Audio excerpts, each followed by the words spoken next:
کردنەوە ناسییان وەکو باوکم بۆی باسکردن و زۆری بەرزنجەیەکان بۆیان جێپاوە هەندێک خانەیە بەدڕن برادەرەکانی شانیان دێن کرد خیزان لێکردن وتی بەڕاستی ئیستەش لە وەکو مێژوویەکی سەرکەوتنی لە شەقی ئەم یادا هەموو هەفتەیەک تیپە میلیەکانی لای کاکدەزا لەگەڵ سنتەری ڕۆشنبیری و لەگەڵ ماڵی سۆفی کەریم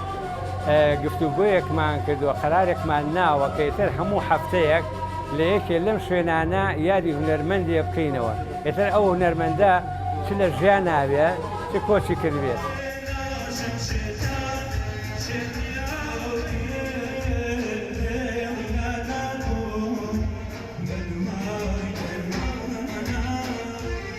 ئەو پیاوە بەڕێزە یەکێکە لە هونەرمەندانی شاری سلێمانی کە بە نەتیجە هونەرمەندی کوردستانە دەنگێکی خۆشی هەبوو بە کوردی ئەدای گۆرانیە کرد کە بەداخەوە ئێستا ئەو شتانە نابێنێ زۆربەی زۆری ئەداکانی ئێستا کە ئاکرێوە یا تورکیە یا فارسیە یا عەرەبیە بابووی ئێمە کەوتووە و ئێمە ئەیناسی ویسراو بۆ هەمیشە قبولکراو بووە ئەم هونەرمەندە وە خزمەتی نەتەوەکە بە تایبەتی لە بواری مێژووە یعنی بەهۆی ئەوە منە ناسرا ئەوە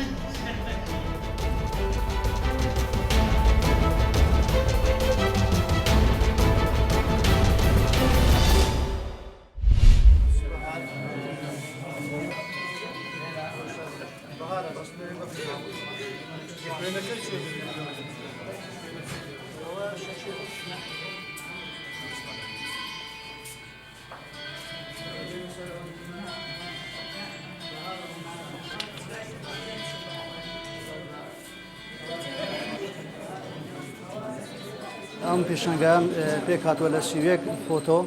کە گزارشە لە سروشتی دەبەری برا دۆست و سیرەکان ئامانجم لەکردنەوە ئەو پێشنگایە پەیامێک بوو بۆ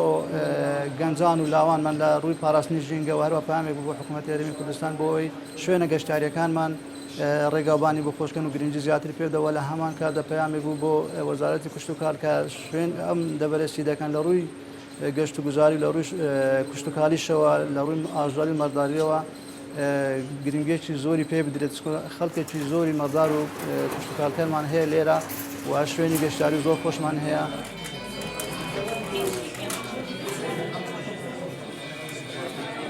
وەکو فۆتۆگرافەرێک چێژێکی زۆرم بینی لەم پێشنگایە و هەوڵدانێکە بۆ هەموو فۆتۆگرافەران و بۆ دەرخستنێ هەموو سروشتە جوانەکانی هەموو دەڤەرەکان بە تایبەتی دەڤەری برادۆست ئەمەش لانی پەیوەندیدار هەان دەدات کە زیاتر یارمەتی فۆتۆگرافەرەکان دەن بۆ دەرخستنی دیمەنە جوانەکانی سروشتی هەموو کوردستان.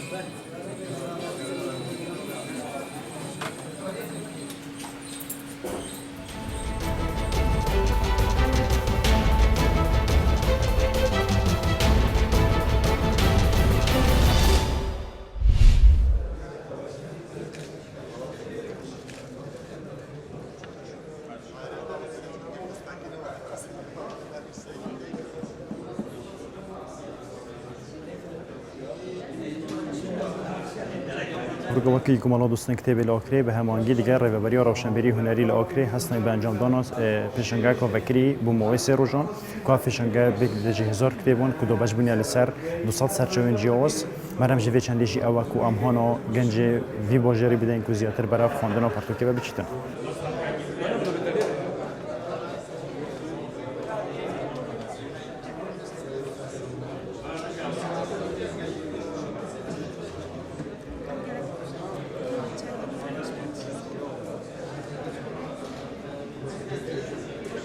ئەم بینین ئەف گۆڤەکە gelek baş e bu wê êkî ku ev pertûkên hene ku pênc dezgeh bejdar bûne ku xwîndevanên Akirê